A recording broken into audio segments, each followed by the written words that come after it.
Olá, eu sou o Luciano Tim, sócio fundador do CMT Advogados, e você está ouvindo Conectando o Direito, podcast quinzenal que une o direito a outras áreas do conhecimento. E a conexão de hoje responde à seguinte pergunta: o que a inteligência artificial tem a ver com o direito? E para aprofundarmos esse tema, recebemos hoje o professor Fábio Cosman, que é professor titular da Politécnica da USP, docente dessa instituição e diretor do Centro de Inteligência Artificial da USP IBM FAPESP. Olá, Fábio, tudo bem? Tudo bem, é um prazer estar aqui. Obrigado, Luciano, pelo convite. Prazer encontrar você e todos os ouvintes aí. Prazer é nosso. A gente tem essa vocação interdisciplinar aqui no nosso podcast e ter um professor da Politécnica é uma satisfação para a gente. Fábio, a gente sempre começa com, embora você seja uma pessoa conhecida aí na área de tecnologia, e foi assim que nos conhecemos, mas a gente sempre começa com o entrevistado assim se apresentando para o público, né? Então, a gente pedia para você compartilhar aí teu histórico profissional, enfim, tuas áreas de interesse. Bom, eu vou começar de trás para frente, né? Eu sou professor titular da Poli, como você falou, e eu tenho trabalhado aqui com inteligência artificial há muitos anos, né? Mas nos últimos poucos anos, de 4 anos para cá, eu tenho estado envolvido com a construção desse centro de inteligência artificial que você mencionou, que é um esforço conjunto da USP, da IBM e da FAPESP, né? Recentemente, a USP até resolveu investir na área e criou um órgão ligado à reitoria, né, que é o Centro de Inteligência Artificial e Aprendizado de Máquina, né? A gente pode até discutir um pouco sobre essas iniciativas da USP e de outras universidades, mas eu estou envolvido com isso. E aí, indo para trás, eu estou na USP há muitos anos, trabalhando com essa área, prestando consultoria, ensino e tal. E antes disso, eu fiz doutorado nos Estados Unidos, né? Trabalhei numa universidade chamada Carnegie Mellon, e antes disso fiz engenharia na Poli, fiz mestrado na Poli, engenharia, e foi assim que eu comecei a minha carreira aí durante a engenharia mesmo, trabalhando naquilo que na época a gente chamava de inteligência artificial, hoje é coisa da pré-história, né? Carnegie Mellon, famosa, porque o meu filho aí está nessa, ele gosta de computação, então, a famosa instituição. Bom, Fábio, assim, você falou que daí da pré-história da inteligência artificial, então talvez seja interessante. Eu poderia até, a gente no direito gosta muito de conceitos, né, até para ajudar o raciocínio, mas então, você quer falar para a gente um pouquinho como é que isso começa? Bom, essa área ela não é nova, né? É uma área que tem aí mais de 70 anos. Eu acho que ela está no imaginário da humanidade há muitos séculos, né? Muitos séculos se discute essa ideia de criar alguma inteligência, mas as questões mais concretas, tangíveis sobre inteligência artificial como algo, como uma iniciativa de engenharia, de pesquisa, começaram em 1950, né? Acho que muita gente deve ter visto o filme O Jogo da Imitação, que conta a história do Alan Turing, né? Então, um personagem que até já está no imaginário popular, e ele foi uma das pessoas que começou esse esforço, publicou em 1950 um artigo e começou a discussão mais concreta sobre o assunto. A área foi batizada em 1956, né? Teve um encontro que se chamou o Encontro de Inteligência Artificial, e depois disso, a área teve seus momentos que a gente, na própria área, chama de invernos e verões. E agora a gente chama de verões também, porque a gente está no verão. Mas antigamente a gente falava assim que a área teve os seus invernos, né?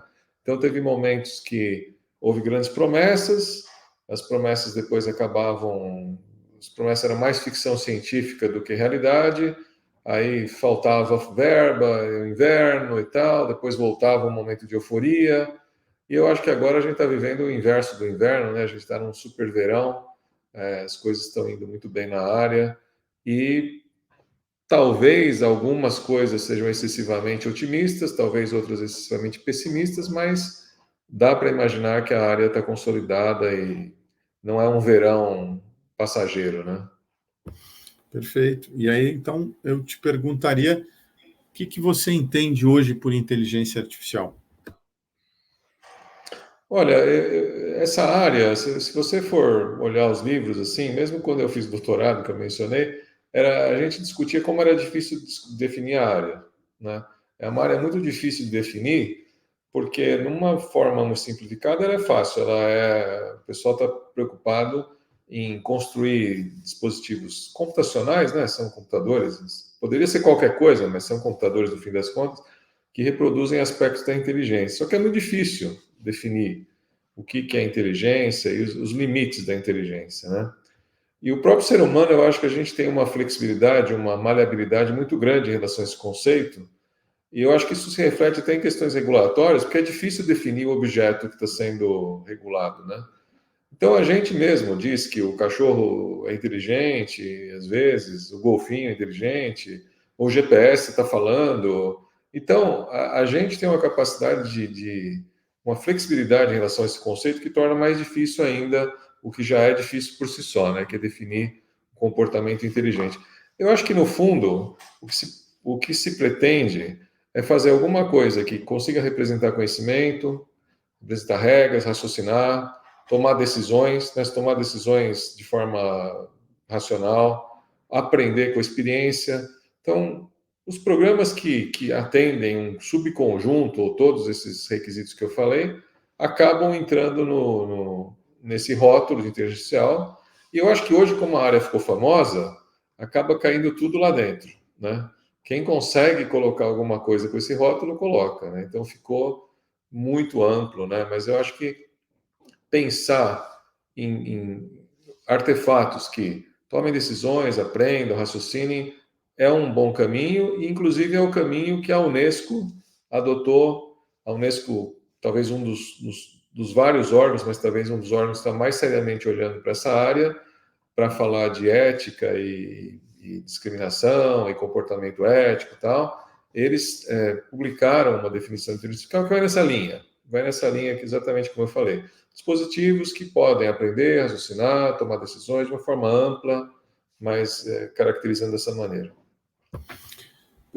Mas, sendo computacional, segue necessitando de um software, de um programa que vai estabelecer ali comandos, né?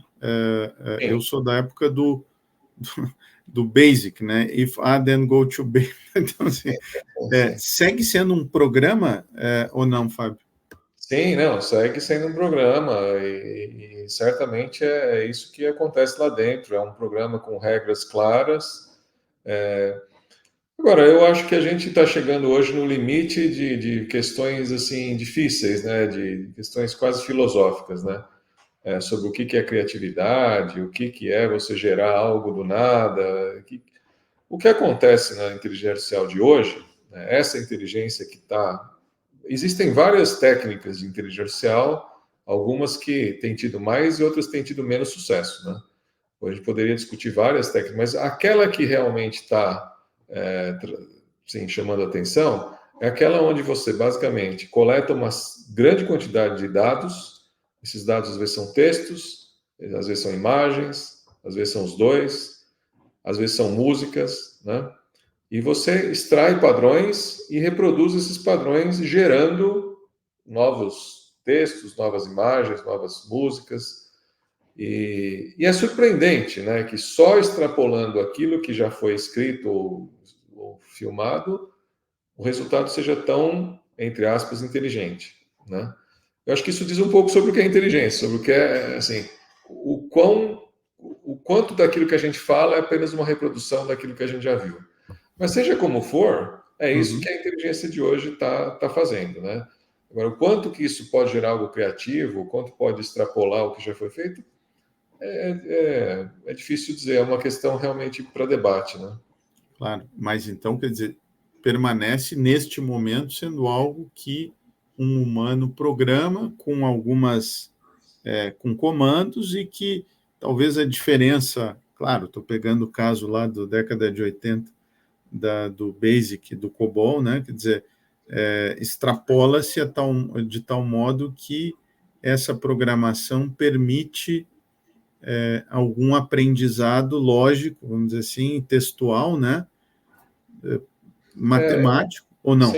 sim, não, é exatamente isso. Quer dizer, é um programa como aquele lá, talvez um pouco maior, um pouco mais complexo, mas que tem algumas diferenças em relação à década de 80, mas se você pensar o que aconteceu nesses últimos 40 anos, as técnicas que são usadas hoje existiam há 40 anos atrás, de forma geral, elas foram aprimoradas, refinadas, houve muito avanço computacional, assim, mas o que mudou mesmo foi a capacidade dos computadores de processar tantos dados e a quantidade de dados disponíveis, né? Você precisa lembrar que em Claro. 80 a gente não tinha acesso, não tinha internet, não tinha. As pessoas não conseguiam compartilhar um livro, né? Mesmo que elas tivessem um livro para compartilhar, elas não conseguiam.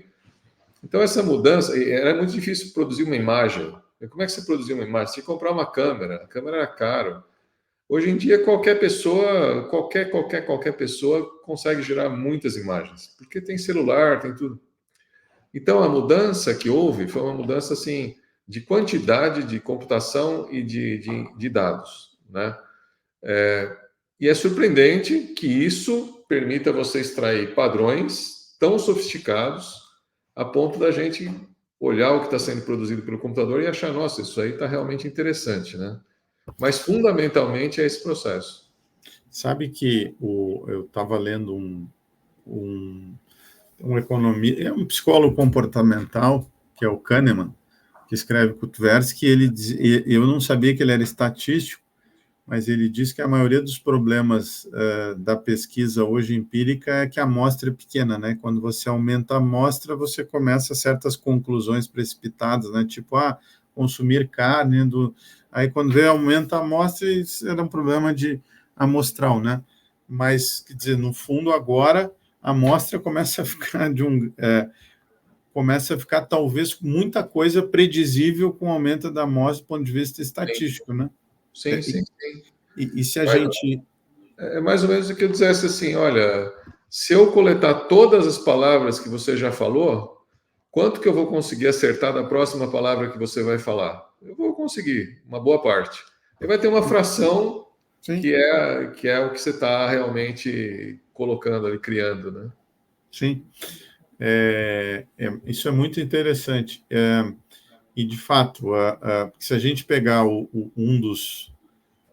bom, você mencionou a capacidade de processamento, eu estava vendo uma entrevista sobre aquele NVIDIA, né, que acho que é o que o cara agora já está, a empresa dele já está a terceira com mais valor, mas assim, quando todo mundo dizia, aqui trazendo a brasa para o meu assado, né? Quer dizer, quando todo mundo achava que as big techs estavam consolidadas e que seriam quatro, de repente tem uma que já é terceira, e aí eu li que a Apple estava perdendo valor de mercado porque supostamente estava menos avançada na inteligência artificial, aí o ChatGPT fez com que Google já corresse para lançar a sua. Então, às vezes, né, essa ânsia dos juristas por regular fazem com que eu, particularmente de direito econômico, regulatório, tenha um certo pé atrás para saber o momento exato de interferir, porque quando parecia que estava tudo certo, a coisa, não sei se você concorda com isso,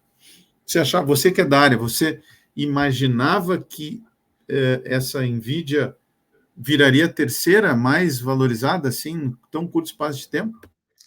Olha, eu acho que as mudanças que a gente viveu aqui nos últimos 10 anos, ninguém da área conseguiu prever nada, e quem falar que previu, assim, foi porque chutou e deu certo no chute, né? Eu acho que há 15 anos atrás, a área estava vivendo um momento até de sucesso, a gente tinha muitas ferramentas para manipular dados e o que se chamava mineração de dados, né? É o nome que se dava, assim, minerar dados, extrair padrões, e as coisas estavam funcionando muito bem já, né? Já havia uma noção que a gente estava longe de um inverno, mas essas grandes avanços dos últimos 10, desde 2012, né? 2011 foi um ano particularmente bem sucedido. Teve o Watson da IBM que ganhou um programa de competições. 2012 foi quando começou esse ciclo de mudanças de extração de grandes quantidade de texto e imagem, e foi imagens, né? 2012 foi imagens. E aí começou uma revolução a cada 2 anos, cada 1 ano, e eu acho que quem achava que isso ia acontecer realmente chutou, assim, comprou na baixa e ganhou, né? Mas a NVIDIA em particular é uma surpresa, porque 15 anos atrás ninguém achava que você fazer esses processadores que a gente chama GPUs, né? Que são os processadores que a NVIDIA faz, e na verdade é isso que ela faz, ela só faz isso. Não havia uma aposta tão grande nisso. O que havia era uma aposta em grandes centrais de processamento paralelo, né? Você colocar computadores em paralelo e tal. Quer dizer, já havia coisas que prenunciavam aquilo que a gente está vendo hoje nas GPUs, né? Processamento que se chama paralelo, né? Não sei se o público compreende aí o que eu estou falando. Quer dizer, normalmente no computador tradicional, aquele tradicional da década de 80, você fazia um processamento por vez, né? Hoje em dia você tem os processadores que fazem vários processamentos ao mesmo tempo. E o que essas placas que a gente chama de placas GPUs da NVIDIA fazem é fazer um paralelamento, uma paralelização massiva, né? Maciça. Você faz milhões de operações ao mesmo tempo, são operações simples, mas você faz milhões ao mesmo tempo. E a grande vitória tecnológica dos 10 últimos anos é que se notou que, ao fazer muito processamento paralelo simples, você ganha mais do que tentar fazer poucos processamentos complexos, né? Vamos dizer assim. E aí que a NVIDIA ganhou.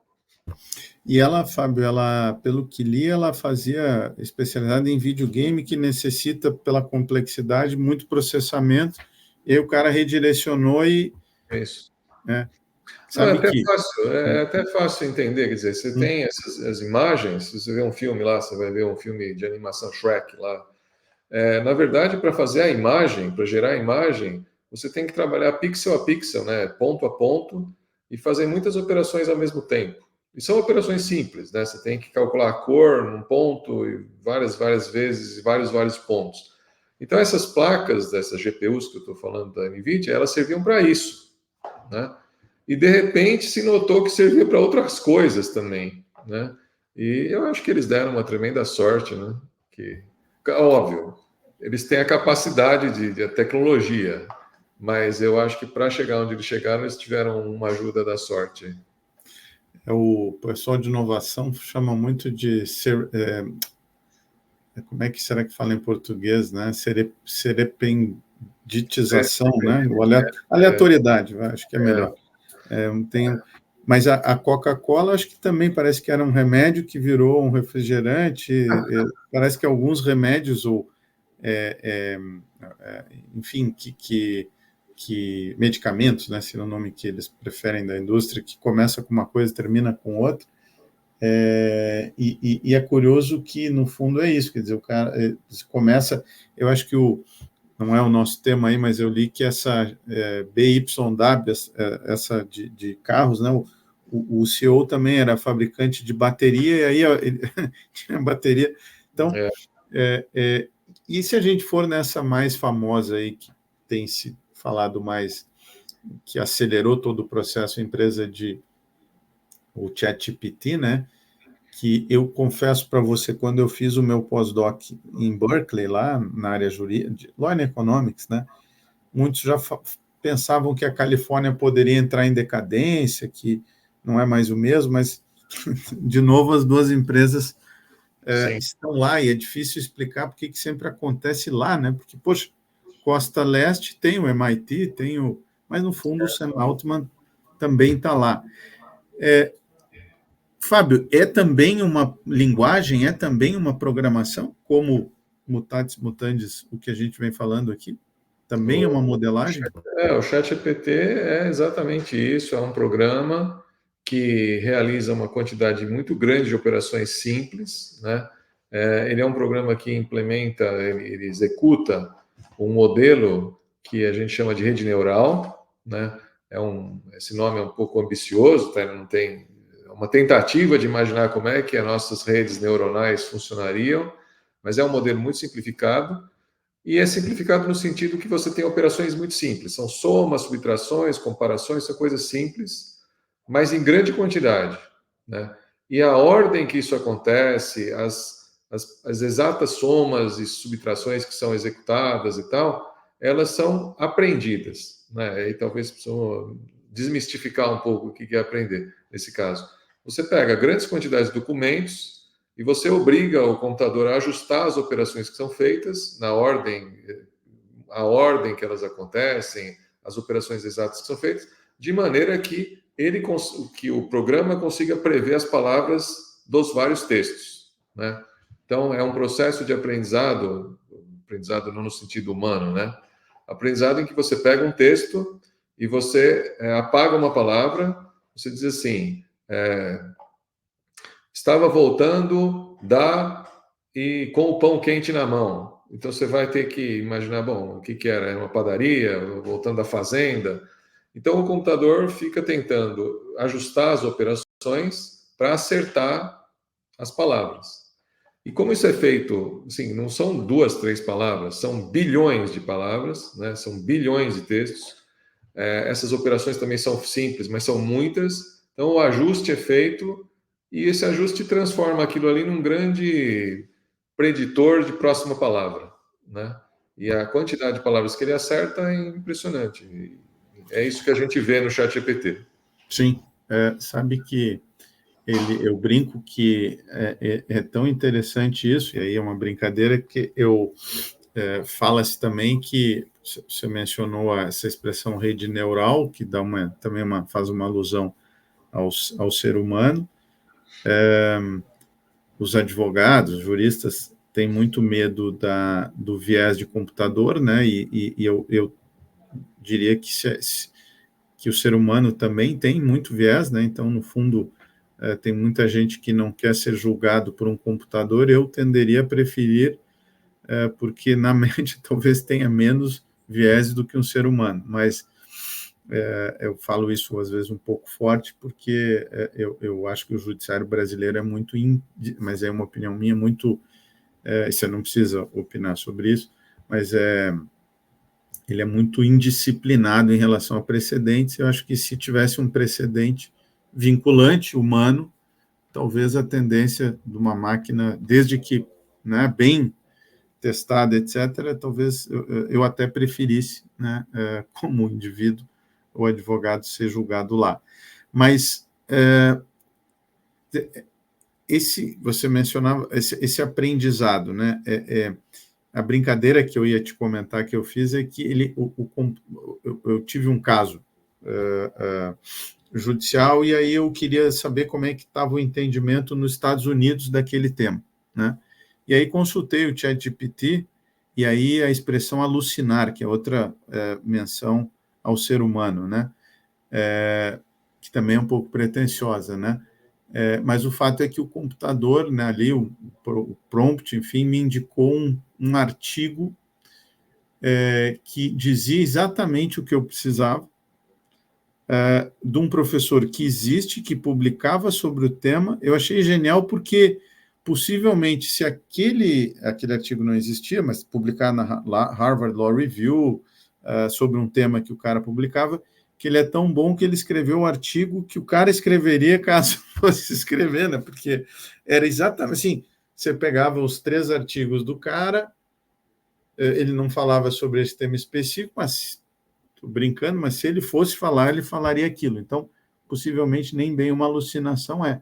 Mas, quer dizer, aí eu te perguntaria, então, já que você trouxe esse tema, e a matéria que eu estou dando esse semestre, te aproveitando, se você se sentir confortável, Direito, Economia Comportamental e Neurociências, essa alusão a cérebro humano, né? A própria expressão inteligência, rede neural e alucinação. Pô, explica para a gente o que é cada uma dessas coisas aí, por favor. Bom, eu acho que a área tem uma certa tendência a usar palavras aí um pouco fortes, né? Por exemplo, em estatística o pessoal é mais cuidadoso, né? O pessoal escreve, você tem um modelo estatístico, você vai ajustar o modelo, né? Em inteligência artificial, o pessoal é menos cuidadoso. Não vai treinar, vai aprender. Então, as palavras são muito assim, ribombantes, né? Fábio, se você me permite, só assim como ecossistema, né? Eu aprendi ecossistema na biologia, mas agora já tem ecossistema de tecnologia. As palavras são usadas. Então, eu acho assim que redes neurais é uma ideia antiga, né? 1940 e pouco já tinha artigos tentando descrever o funcionamento do cérebro, é uma questão científica, né? Como é que funciona? E existem modelos simples, muito simples. Então, o cérebro é composto de células que são neurônios, né? O neurônio recebe algumas entradas elétricas e tem fenômenos químicos lá dentro. Ele transfere isso para outros neurônios. Então, é uma sequência de transferências de informação, operações simples. E esse modelo foi copiado assim, mas de forma muito simples, né? Então, em 1960, mais ou menos, já havia o que chamavam perceptrons, que era uma tentativa de modelar o neurônio assim muito simples. Você pegava alguns valores de entrada, somava, verificava se era maior ou menor que zero e saía um número qualquer, um número determinado. Aí se notou que esses perceptrons eram simples demais, não resolviam quase nada, né? Aí falou, bom, então como é que o cérebro funciona? O cérebro tem vários neurônios, então vamos juntar e fazer vários. Então isso é uma rede neural, né? Essa é a ideia da rede neural, mas é uma ideia, assim como eu já disse, né? Ela é inspirada pelo sistema neuronal humano, mas é muito simples, né? Muito simplificado. E essa questão da alucinação, essa eu vou dizer até que eu acho que a palavra é boa, até, porque, de fato, é uma loucura, né, o que sai desses sistemas, e a palavra alucinação poderia ser um pouco menos antropomorfizada, mas eu acho até adequada, por quê? Porque realmente esses sistemas fogem completamente do assunto e respondem, inventam coisas, né? Se você perguntar sobre você mesmo, ele é capaz dele dizer, contar uma longa história sobre sua vida que não tem nada a ver. Eu já fiz isso. Um colega meu perguntou sobre ele soube que ele tinha morrido e assim vai. Então, mas se você entende como eles funcionam, eu procurei dar algumas ideias aqui, não é tão surpreendente que eles alucinem, né? Porque, na verdade, o que ele está fazendo é assim, dado aquilo que você falou, qual é a próxima palavra mais provável? E pode ser que a palavra mais provável para esse autor que você mencionou é uma coisa que era provável, mas ele nunca falou, né? E pode ser que a próxima também ele não falou, é a outra. Então o negócio vai indo para o espaço e vai virando uma alucinação. Não tem melhor palavra, porque se você acompanha e começa a dialogar, então você vê muito essa questão da fuga, né? A fuga do assunto e às vezes a invenção de coisas que é muito fácil entender o que aconteceu. A palavra mais provável é aquela, mas aquela palavra mais provável não é a palavra certa. Então, surgiu uma besteira lá. Sabe que logo que veio o ChatGPT, ainda na versão 13, eu acho, um repórter do New York Times, naquele podcast deles, entrou numa conversa, acho que era Valentine's Day, e o que eu achei interessante é que o computador, não sei de que modo, conseguiu associar que, como era Valentine's Day, o cara tinha jantado com a esposa e depois foi para o ChatGPT que ele estava carente, e aí o ChatGPT se revela apaixonado por ele. É hilária a história, assim, né? E até de manipulação de sentimento humano. Então, ou manipulação até dá uma ideia de que há uma inteligência e a gente cai, assim, né, naquelas coisas mais de filme, um pouco naquele clássico, né, que inspira o Blade Runner, que acho que é um filme que todos aí da minha geração se viram marcados, que é como é que é se os androides sonham com... como é que é o nome do livro? Androides sonham com ovelhas elétricas, uma coisa Isso, assim, isso, né? isso. É, mas que essa questão se a máquina de fato vai gerar sentimentos, isso é um risco, se vai sair do controle. Mas antes de te perguntar isso, porque normalmente é o que se espera que um advogado pergunte, né, mais preocupado com risco do que com benefício, na média, claro, quais os benefícios que a inteligência artificial pode trazer? Porque eu acho que antes de querer regular, a gente tem que saber o que de benefício, né? Sim, sim, não, claro, claro. Eu acho que, veja, essa é uma área antiga, né? É uma área que tem um lado científico, um lado de um desejo de entender melhor a inteligência e produzir, mas tem um lado pragmático muito forte, né? As pessoas que estão na área estão querendo construir sistemas e dispositivos que nos auxiliem, né? E tragam benefícios em termos de produtividade. Por exemplo, eu acho que para os médicos é vantajoso você ter um sistema que auxilia você a analisar radiografias. Pode ser que momentaneamente as pessoas que estão analisando radiografias tenham que passar para atividades de mais alto nível, mas a população precisa de mais atendimento, né? Não é que a população já está saturada e nós não precisamos mais de médicos. Precisamos. O que acontece é que a gente precisa realocar essa capacidade humana para os níveis mais altos de cognição. Da mesma forma, os estudantes precisam de suporte. Eles não está sobrando não está faltando necessidade de estudo e tal. Então nós precisamos de auxiliares, né? Precisamos de auxiliares que nos ajudem a produzir melhor, a entender melhor, a encontrar documentos de forma mais rápida, inclusive corrigir erros de português, corrigir erros de escrita. Esses sistemas podem ajudar nisso, né? Então eu acho que as pessoas que estão trabalhando nessa área, acredito eu, pelo que eu conheço, estão interessadas em ajudar o ser humano a ter uma maior produtividade, a ter sair das atividades totalmente repetitivas e ter uma vida melhor, né? Resolver problemas que façam que o ser humano tenha melhor saúde, melhor produtividade. Agora, depende do ser humano, né, que essa riqueza adicionada seja melhor distribuída, né? Então, eu acho que podem haver alguns riscos aí de você ter um pouco de desigualdade, porque as pessoas que têm acesso à tecnologia vão ter uma vantagem melhor momentaneamente e tal. Isso cabe à sociedade discutir. Eu acho muito bom que haja essa discussão, acho importante qualquer diálogo nesse sentido. Existem riscos, mas a tecnologia foi feita para beneficiar o ser humano, né? Perfeito. Eu estava lendo um livro e também assistindo uma entrevista do Kai-Fu Lee, né, que é o cara do Google, que era Sim. o cara do Google que ficava na China, né? Me corrija aí, por favor, se eu, né, tiver... Ele é um escritor conhecido, né? né? Eu conheci ele porque ele fez Carnegie Mellon também no passado, então tive já a chance de ouvir várias palestras dele. Mas é uma figura assim, importante nessa futurologia, né? Vamos dizer. O que eu gostei de ele dizer, eu tinha um professor, ele está vivo, né? Mas tive na economia, ele dizia que a capacidade do economista prever o futuro não é melhor do que nenhum cientista. E nenhum cientista previu a AIDS, a gripe suína, pandemia, seriamente não previu, a Grande Depressão, né? Então é muito difícil antecipar o futuro, né? Eu gosto muito de um texto do Hayek, que era um economista austríaco, que dizia que a capacidade de prever o futuro é muito baixa, né? Porque a gente não tem toda a informação, né? E o cérebro, talvez com essa capacidade de processamento, talvez a gente comece. E toda previsão em tese, é olhar o passado e modelar para frente, né? Até a previsão do tempo é modelagem matemática. E ele diz que não dá para prever mais do que 15 anos, porque 15 eu consigo prever com o que eu tenho de 5, né? E aí os 5 definem os próximos 10. Embora a gente falou aqui no início que ninguém previu algumas coisas que a gente estava falando aqui, né?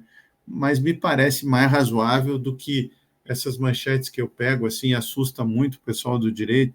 Daqui a 30 anos não vai ter mais advogado, as profissões daqui a 30 anos ainda não foram criadas. Pô, eu digo, se a predição olhar o passado, faz 2.000 anos que tem engenheiro, médico, advogado, professor. Então, assim, claro que a tecnologia vai permitindo, né, avanços, enfim, e retrocessos, mas na área jurídica, poxa, com a pandemia está tudo online, as sentenças, então a capacidade da tecnologia ajudar aí, porque agora a gente vai poder dizer que a chance de um juiz julgar determinado tema, a predição é muito maior, né?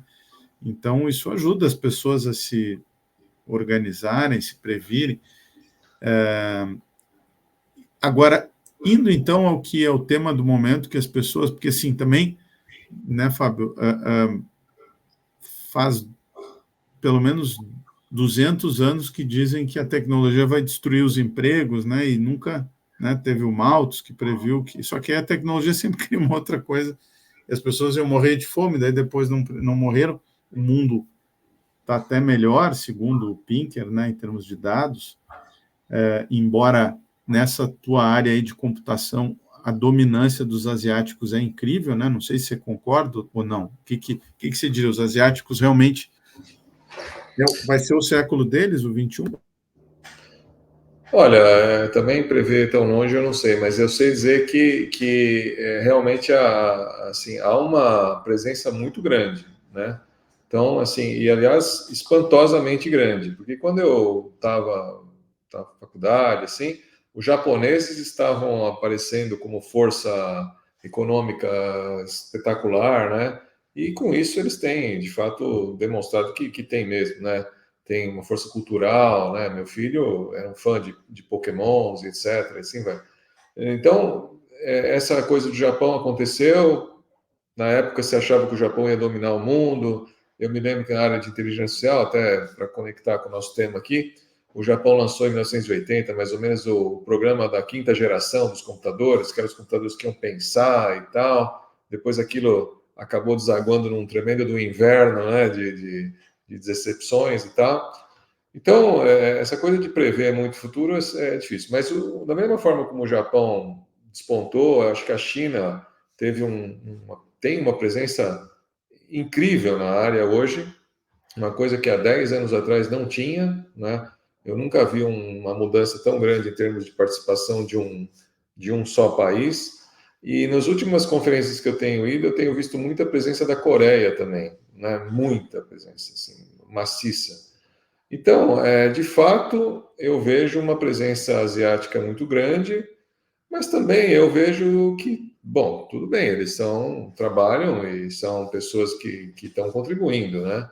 Mas eu vejo também que continua uma presença muito grande dos Estados Unidos, da Europa, e eu acho que vai haver mais um equilíbrio do que uma vitória, a não ser que haja outros fatores geopolíticos que importem, mas ainda eu vejo que, nesse momento, os Estados Unidos têm uma liderança, talvez não numérica em número de coisas que acontecem, mas na importância do que acontece lá acaba sendo propagado para os outros, né? E a Europa também tem grupos muito fortes, né? Principalmente o Reino Holanda, né? Unido, a Alemanha, Sim. tem. E, Fábio, então chegamos aqui à pergunta derradeira, que nem é a minha pergunta preferida, porque a preferida eu já fiz, que são as vantagens, né? E tudo na vida, para mim, é trade-off, né? Já diriam os economistas, não tem só coisa ruim. Então, quais os riscos, né? Sem cair na futurologia, quais os riscos hoje? Temos aquela carta que o Musk, talvez desinteressadamente, talvez sendo irônico, né?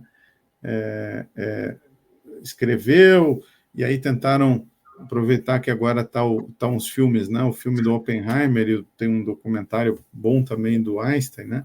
Sobre a carta do Einstein, enfim. Então, do que a gente está falando de termos de riscos hoje? O que você acha?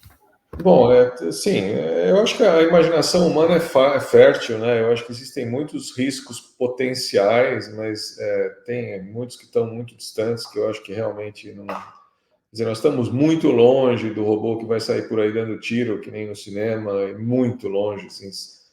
Quem interagir um pouco com esses sistemas de hoje vai ficar surpreso, como eu fico também, mas acho que vai concordar que o ChatGPT não vai conseguir sair andando por aí e dominar o mundo.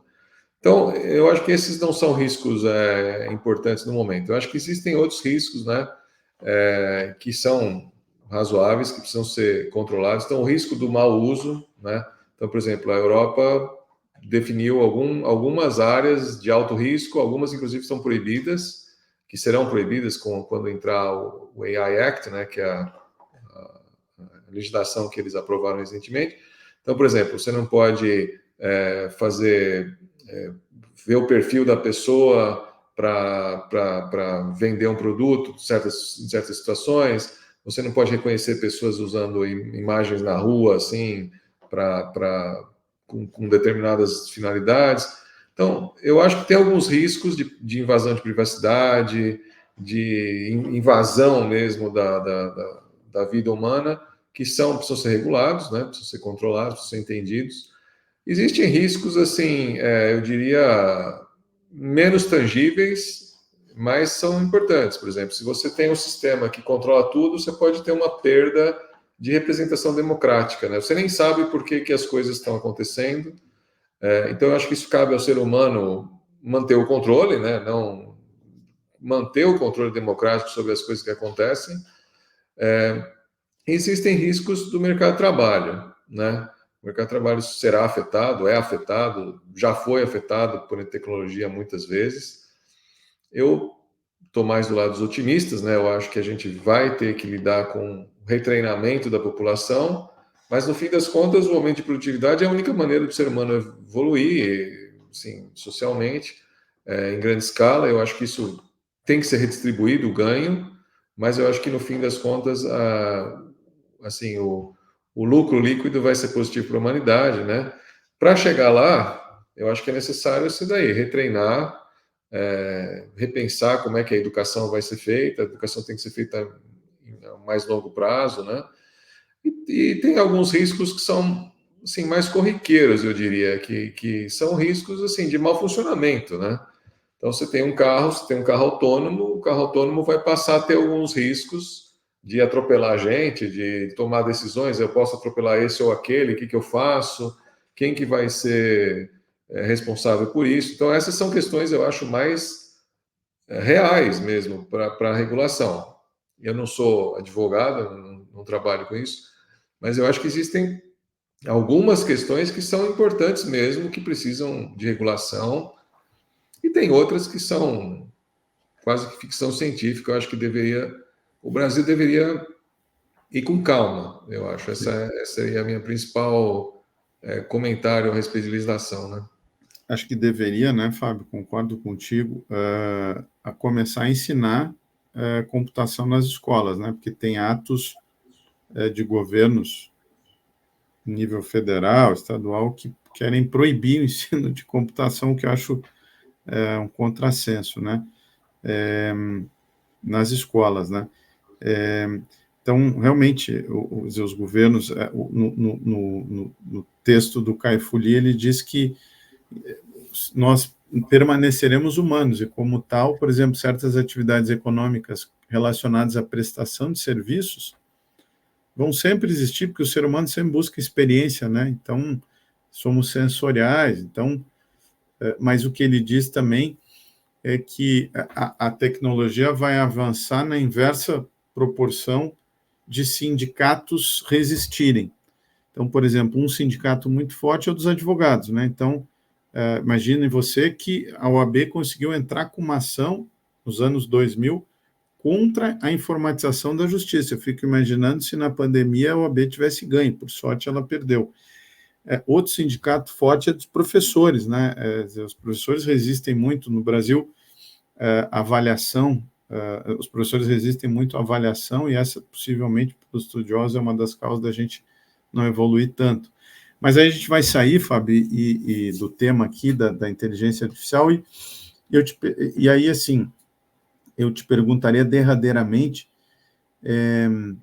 perguntamos dos riscos, né? Enfim, quem que vai ser o cara bom para trabalhar nessa área? Quer dizer, vai ter que ser um grande modelador matemático estatístico, vai ter que ser um cara qual é o perfil, então, desse profissional que vai ser formado? Olha, bom, eu diria o seguinte, né, que de fato no futuro, assim, de forma geral, né, o que vai ajudar o ser humano é ele ser humano, né, ele ser realmente humano, tal. Então, eu não acho que o médico tá ameaçado, a não ser aquele médico que não é humano, né, que esse vai ser substituído, né, mas Sim. o ser humano vai buscar empatia e vai buscar, de fato, eu concordo com essa colocação, que em questões de negociação, em questão de atendimento, eu acho que isso é muito importante. E eu acho que isso vai ser importante também para as pessoas da área técnica, porque na área técnica você precisa interagir, você precisa conversar, você precisa. Então, eu não diria que a solução para todo mundo é aprenda a programar e acabou. Eu acho que tem muitos perfis, né, que serão úteis, serão importantes. Alguns a gente vê nos nossos alunos aqui na universidade, são bons alunos, né? Alguns têm um perfil mais de gestão, outros têm um perfil mais de programação. É, Agora, o que eu acho é que as pessoas têm que aprender matemática, têm que aprender raciocínio lógico. Eu acho que isso vale para todo mundo, assim, na verdade, vale para os engenheiros, talvez não tanto para os advogados, mas eu acho que vale, o raciocínio lógico vale, né? É Vale, útil. Fábio.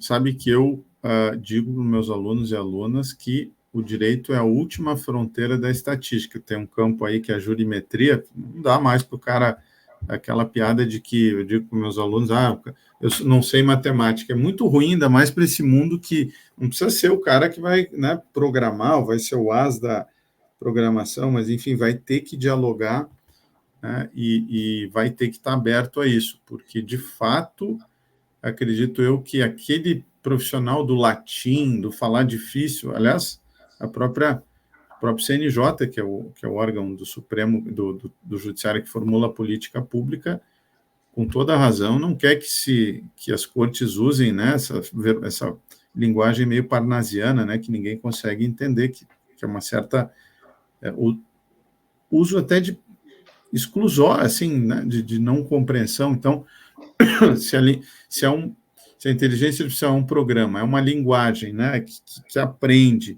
e a linguagem já não é mais rebuscada, porque eu, conversando com o pessoal que trabalha com os tribunais, né, alguns ministros mais antigos ainda têm algumas expressões, carta magna, carta não sei o quê, então o próprio do computador fica meio perdido com aquele monte de sinônimo para dizer a mesma coisa.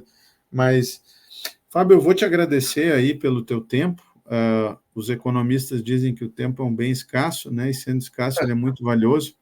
Sim, E te agradecer, então, por essa oportunidade aqui de trazer o teu conhecimento dessa área para a área jurídica, porque para regular é preciso bem conhecer a realidade, né? Então, tá bem. obrigado. Eu agradeço muito o convite aí, foi um prazer interagir. Fico à disposição, tá bom? Um abraço.